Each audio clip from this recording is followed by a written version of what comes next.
तो कैसे हो मेरे भाई बंधु? आई होप आप सब बढ़िया होंगे और अपनी स्टडीज प्रॉपर तरीके से कर रहे होंगे। तो एक और लेक्चर के साथ हम लोग आ चुके हैं अपने बेसिक मैथ के। और इस लेक्चर के अंदर हम कवर करेंगे कोनिकल सेक्शन वाले ग्राफ। ठीक है, जैसे कि सर्कल, एलिप्स, पैराबोला, हाइपरबोला, ये सारे ग्राफ्स के इक्वेशंस को देखेंगे, समझेंगे और कैसे हम लोग ग्राफ ड्रॉ करेंगे। ठीक है, ग्राफ को इंटरप्रेट कैसे करेंगे उसको हम लोग यहाँ पर आज देखने वाले हैं। चलिए, तो उससे पहले हम लोग ने स्ट्रेट लाइन, स्लोप और इंक्लिनेशन वाले पार्ट और अप्रोक्सीमेशन को खत्म किया है। ठीक है, वन शॉट भी लिया था और लेक्चर वाइज भी हम लोग कर रहे थे। तो ये उसी के आगे का पार्ट है। चलिए, कोनिक सेक्शन को हम लोग यहाँ पे समझते हैं। कोनिक सेक्शन से मतलब मैं क्या बोलना चाह रहा हूँ। ठीक है, तो पेन पेपर कॉपी जो भी है आप लेकर बैठ जाइए और मजे से लेक्चर को अटेंड। तो यहाँ पे पहले मैं एक कोन को ड्रॉ करता हूँ। ठीक है, कोन को मैं यहाँ पे पहले ड्रॉ कर लेता हूँ। ये पेंसिल से, तो यहाँ पे मैं एक कोन ड्रॉ करने जा रहा हूँ। ठीक है, ये एक हमारे पास क्या आ गया, कोन आ गया ऑफ रेडियस आर। ठीक है, ये इसका सर्कुलर पोर्शन है, इसका रेडियस क्या हो जाएगा आर। अगर मैं इस कोनिकल सेक्शन को क्या करूँगा, कट करूँगा, तो हमारे पास डिफरेंट डिफरेंट ग्राफ्स के शेप आएंगे, डिफरेंट डिफरेंट एंगल्स पे अगर मैं कट करूँ। पहला, अगर मैं इस पोर्शन को कट कर रहा हूँ, यहाँ पे सर्कल लेते हैं। ठीक है, अगर मैं इस पोर्शन को कट कर रहा हूँ ऐसे, ठीक है, अगर मैं इस पोर्शन को सर्कुलर कट कर रहा हूँ कुछ ऐसे, तो ग्राफ ये हमारे पास सर्कुलर पार्ट आ जाएगा। ये वाला पार्ट क्या हो जाएगा, सर्कुलर हो जाएगा। अगर थोड़ा सा मैं इसको क्या करूँ, थोड़ा सा टिल्ट करूँ, सर्कल थोड़ा टिल्ट करूँ, तो मेरे पास कैसा ग्राफ बनेगा, मेरे पास बनेगा इलिप्टिकल ग्राफ, इलिप्स आएगा। ये शेप कैसा है, इलिप्स। अब मैं ये जो स्लैंट हाइट है इसके पैरेलली एक कट मारूं, इसके पैरेलली एक कट मारूं तो क्या दिखेगा?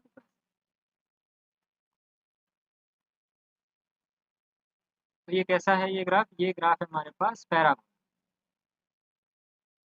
कैसा ग्राफ है ये? Parabolic graph, parabola. उसके बाद अगर मैं क्या करूं, एकदम स्ट्रेट कट मारूं ऐसे,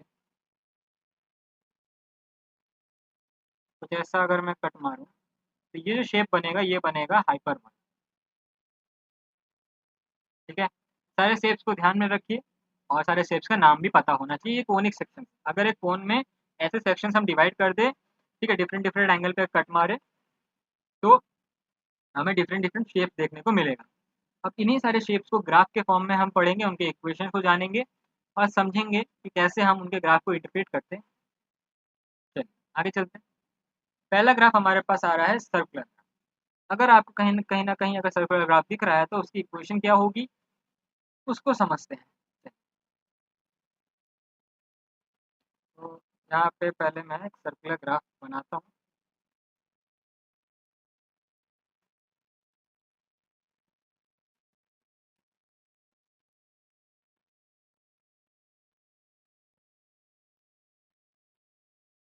यहाँ पे एक सर्कुलर ग्राफ मैं बनाता हूँ पहले। ठीक है, ये ग्राफ आ गया मेरे पास सर्कुलर। ठीक है, ये ग्राफ मेरे पास सर्कुलर आ गया। अब इसके अंदर हम लोग क्या क्या इंटरप्रेट कर सकते हैं। ये पॉइंट हो गया ओरिजिन। ठीक है, सर्कल का सेंटर पॉइंट क्या होगा, ओरिजिन होगा। ठीक है, ये वाला पार्ट जो भी है ये भी रेडियस है, ये वाला पार्ट भी रेडियस है। तो अगर मैं ये इस पॉइंट पे लूँ तो ये आपका वाई कोऑर्डिनेट आ जाएगा, यहाँ पर ये आ जाएगा एक्स कोऑर्डिनेट।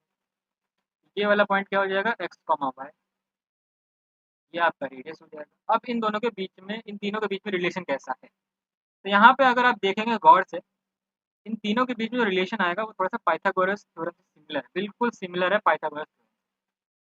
वाई वाला पार्ट परपेंडिकुलर है, एक्स वाला पार्ट क्या है, बेस है, और आर क्या है। सिंपल, कुछ नहीं, जो आपको पाइथागोरस थ्योरम याद है वही लगाना है और कुछ नहीं, वही आपकी सर्कल की इक्वेशन है, वही आपकी सर्कल की इक्वेशन है जो आप पाइथागोरस थ्योरम यहाँ पे लगाओ। क्या है आपके पास, x square plus y square is equal to r. This is the equation of circle, this is the equation of circle. बस इतना आपको ध्यान। डायरेक्ट क्वेश्चन में पूछा जा सकता है या फिर सॉल्यूशन के तौर पे पूछा जा सकता है। अगर मान लीजिए आपके पास क्वेश्चन कुछ ऐसा आ जाए, आपके पास 2x² + 2y² = 32। ये क्वेश्चन है आपके पास। अब इसको सॉल्व करके आपको क्या निकालना है, बोल रहे हैं फाइंड रेडियस। अब आपको पहले क्या करना है, कंपैरिजन खेलना। पहले आपको रियल इक्वेशन से कंपेयर करना है और तब हमें लगाना है पता कि ये रियल इक्वेशन से मैच कर रहा है कि नहीं कर रहा। उसके बाद हम आगे के स्टेप को फॉलो करेंगे। पहली बात तो ये देखिए, यहाँ पे x² है, यहाँ पे 2x² है, यहाँ पे y² है, यहाँ पे 2y² है और यहाँ पे r² है, यहाँ पे 32। अब इसको इस फॉर्मेट में हमें लेकर आना। इस फॉर्मेट में लेके क्या करेंगे, यहाँ पे 2 कॉमन निकालेंगे।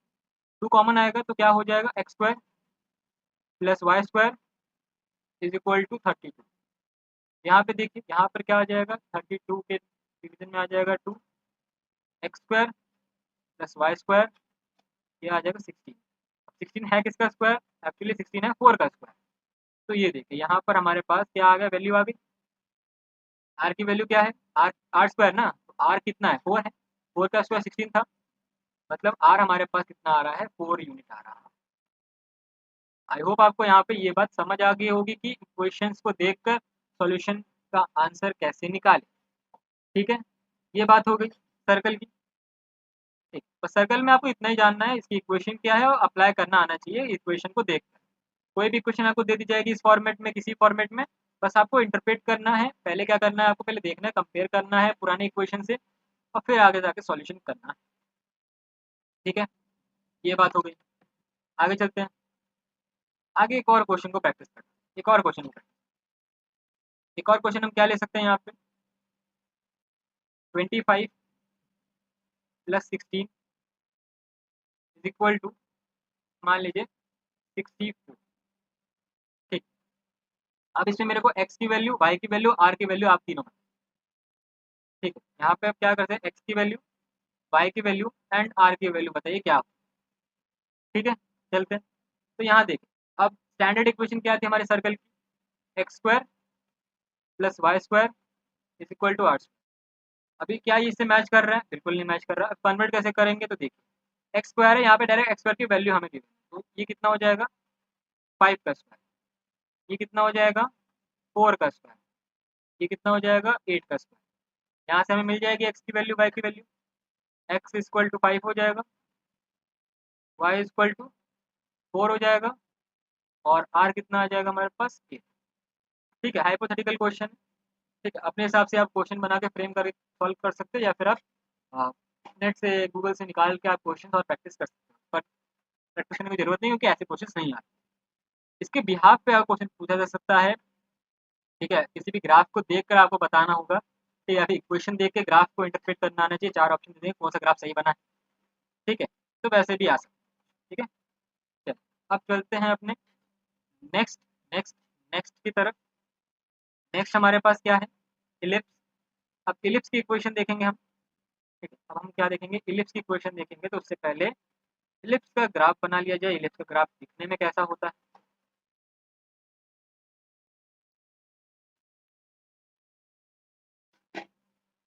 ठीक है। अब इलिप्टिकल ग्राफ दिखने में कैसा होता है, यहाँ देख लीजिए एक बार।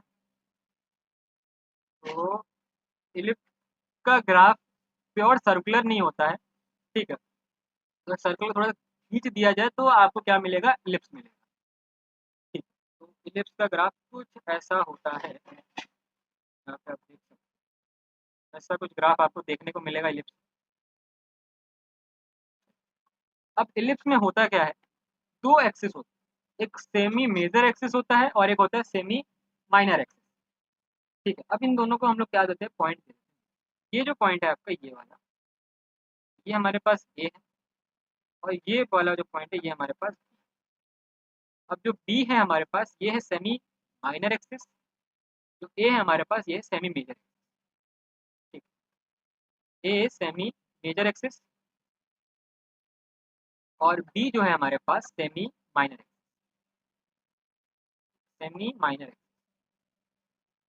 ठीक है, ये बात हो गई। अब इलिप्स का इक्वेशन क्या है?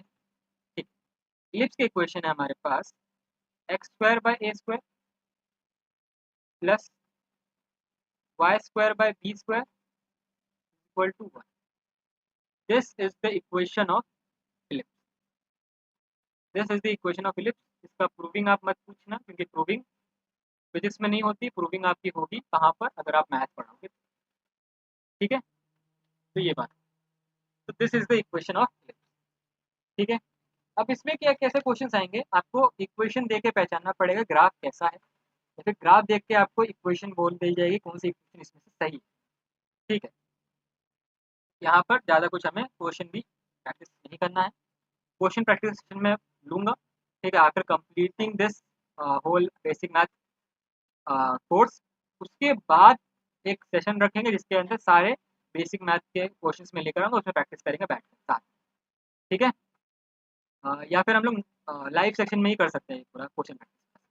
ठीक है, पहले आप सारे ग्राफ को देख लीजिए। ठीक है, चलिए आगे। अब एक क्वेश्चन इसके ऊपर भी एक बार देख ही लेते हैं। ठीक है, क्वेश्चन भी इसके ऊपर एक बार देख और उसका ग्राफ भी बना लें ताकि आपको एक आइडिया मिले। ठीक है, चलिए क्वेश्चन क्या है हमारे पास, क्वेश्चन है हमारे पास x square by 9 plus y square by 25 equal to. अब इसमें हमें पता चल गया है कि ए की वैल्यू क्या है, बी की वैल्यू क्या है, तभी हम उसको ग्राफ पे पॉइंट कर पाएंगे। ए की वैल्यू क्या है 3 है क्योंकि ए स्क्वायर है, और बी की वैल्यू क्या है 5, 5 का स्क्वायर 20। ए और बी की वैल्यू मिल गई, मतलब हमें semi major axis semi minor axis दोनों मिल गए। चलिए इसको क्या करते हैं, ग्राफ के थ्रू देखते हैं कैसा ग्राफ हमारा बने।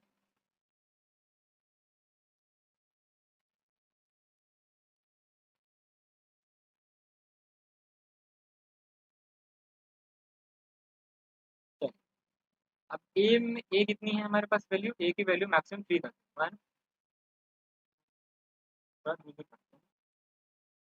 क्या हो जाएगा यहाँ पे 0 1 2 3। इधर में क्या आ जाएगा 1 2 3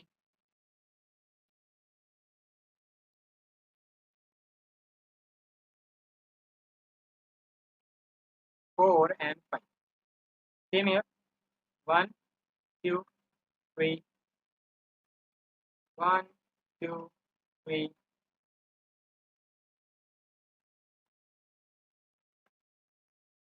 4 and 5। ड्रॉ करते हैं, मैक्सिमम 5 तक जाएगा और मिनिमम कितना जाएगा 3 तक। अब ये यहाँ पे देखो ग्राफ ये हो गया।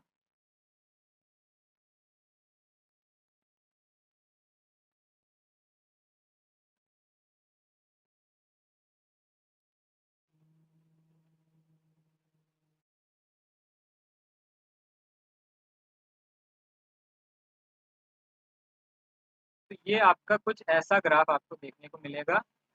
बी कितना है हमारे पास, बी है 5 मैक्सिमम, और ये ए वाली वैल्यू कितनी है 3। ये कुछ ऐसा ग्राफ आपको देखने को मिलेगा। ठीक है, सेमी मेजर एक्सिस कितना है आपके पास 3 है, और सेमी माइनर एक्सिस 5। तो ये आपकी क्या आ जाएगी इक्वेशन, और इसकी प्रैक्टिस आपने यहाँ पर एक क्वेश्चन के थ्रू आपने देखी। ठीक है, ये दो इक्वेशन उतनी ज़्यादा यूज नहीं होती है पूरे फिजिक्स में। ये वाला इक्वेशन आपको कहाँ देखने को मिलेगा, जब आप ग्रेविटेशन में इलिप्टिकल ऑर्बिट, जो भी हम ग्रेविटेशन पढ़ते हैं प्लैनेटरी मोशन को, वहाँ पे आपका ये ग्राफ हेल्पफुल होगा। उसके बाद ज़्यादातर आपको ये ग्राफ नहीं दिखेगा। मैक्सिमम टाइम जो आपको ग्राफ दिखेगा वो आपको दिखेगा हाइपरबोला या फिर पैराबोला। ये दो ग्राफ पे आप कमांड होनी चाहिए, तब आप अच्छे से सारे क्वेश्चन को सॉल्व कर। चलते हैं बात करते हैं पैराबोला ग्राफ। पैराबोला ग्राफ को हम लोग अच्छे डिटेल में स्टडी करेंगे, बहुत सारे क्वेश्चन का प्रैक्टिस भी करेंगे। ठीक है, चलिए अब पैराबोला जो ग्राफ है, देखिए जो पैराबोला ग्राफ है उसकी इक्वेशन क्या आती है, पहले जनरल इक्वेशन लिखते हैं। इक्वेशन क्या आएगी, इक्वेशन आएगी आपके पास y इज इक्वल टू ए, ठीक है, y इक्वल टू ए। अब a की वैल्यू पर डिपेंड करेगा कि ग्राफ आपका कैसा रहेगा। ठीक है, पैराबोला आपका दो तरीके से बनाया जाता है। पैराबोला ग्राफ आपके दो तरीके से हम ड्रॉ कर सकते हैं। पहला अपवर्ड ओपनिंग पैराबोला, दूसरा डाउनवर्ड ओपनिंग। क्या बोल रहा हूँ, अपवर्ड ओपनिंग पैराबोला कुछ ऐसा दिखता है, डाउनवर्ड ओपनिंग पैराबोला कुछ ऐसा। अब ये डिपेंड करता है ए की वैल्यू, ये नेगेटिव है, ए नेगेटिव है तो कैसा ग्राफ बनेगा, डाउनवर्ड ओपनिंग पैराबोला। ए पॉजिटिव है तो अपवर्ड ओपनिंग पैराबोला। ठीक है, कैसा रहेगा यहाँ देखिए, फिर से बना देते हैं अच्छे से। मान लीजिए ए की वैल्यू क्या है हमारे पास, पॉजिटिव, और दूसरा कंडीशन क्या हो सकता है, ए की वैल्यू क्या है, नेगेटिव है।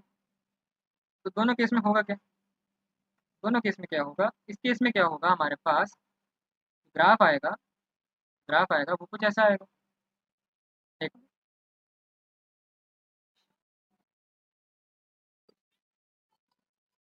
ठीक है, वो ध्यान दें। ग्राफ हमारे पास कुछ ऐसा आएगा, अपवर्ड ओपनिंग पैराबोला इसे बोलते हैं, क्या बोलते हैं, अपवर्ड ओपनिंग पैराबोला। ठीक है, अगर ए नेगेटिव है तो कैसा ग्राफ आएगा, ए नेगेटिव है तो कैसा ग्राफ आएगा, डाउनवर्ड ओपनिंग पैराबोला। ये होता है हमारे पास डाउनवर्ड ओपनिंग पैराबोला। ठीक, पहली बात तो ये कॉन्सेप्ट क्लियर रहना चाहिए कि कब हमारे पास ग्राफ कैसा आएगा। ठीक है, ए की वैल्यू पॉजिटिव होने पर अपवर्ड ओपनिंग पैराबोला, ए की वैल्यू नेगेटिव होने पर डाउनवर्ड ओपनिंग पैराबोला, बस इतना कॉन्सेप्ट ध्यान रखना है और इस वैल्यू को लगाना आना चाहिए काम का। ठीक, इसकी वैल्यू को इंटरप्रेट करना आना चाहिए y square to x square की वैल्यू को, तब जाकर आप परफेक्ट पैराबोलिक ग्राफ बना पाओ। ठीक है, चलिए क्वेश्चन प्रैक्टिस करें। चलिए, तो पहला ग्राफ हम बनाने वाले हैं, चलिए पहला वाला ग्राफ हम बनाने वाले हैं y is equal to x square by two, x square by two के लिए हम लोग क्या बनाने वाले हैं, ग्राफ बनाने वाले हैं। एक्स स्क्वायर बाय टू का मतलब क्या हो जाएगा, यहाँ पे मतलब इसको स्टैंडर्ड इक्वेशन, जब भी आपको ग्राफ का कोई भी क्वेश्चन आए, अगर आपको कोई भी ग्राफ लग रहा है कि इस ग्राफ का ये इक्वेशन लग रहा है, उसके स्टैंडर्ड इक्वेशन से आप पहले तो कंपेयर करेंगे, सबकी वैल्यू आइडेंटिफाई करेंगे, तब जाके आप ग्राफ पे उसको ढूंढेंगे कि उस वैल्यू को कहाँ पर रखा गया है, तो आपको राइट ग्राफ आप सेलेक्ट कर पाओ। तो y equal to x square graph है, कंपेयर करते हैं, वाई की जगह वाई है, ए की जगह क्या है हमारे पास, one by two, x square की जगह एक्स, ए की वैल्यू कितनी आ गई पॉजिटिव में, वन बाय टू, इसको मैं क्या लिख सकता हूँ, ए की वैल्यू कितनी लिख सकता हूँ, क्योंकि मेरे को ग्राफ में पॉइंट करना है तो क्या हो जाएगा, 0.5, 0.5 पॉइंट करना है। चलिए, अब ग्राफ बनाया जाए इसके ग्राफ बनाया जाए, हमें सबकी वैल्यू पता चल गई। अब देखिए यहाँ पे ग्राफ कैसा बनेगा, यहाँ पे ग्राफ कुछ ऐसा बनेगा, यहाँ मैंने खींची ग्राफ के लिए लाइन, ग्राफ के लिए लाइन खींची यहाँ पे, ये देखिए यहाँ पे पहले आपको ऐसा ग्राफ बनाना है, उसके बाद पहले नंबरिंग कर लेंगे, कितना हमारे पास वैल्यू, ये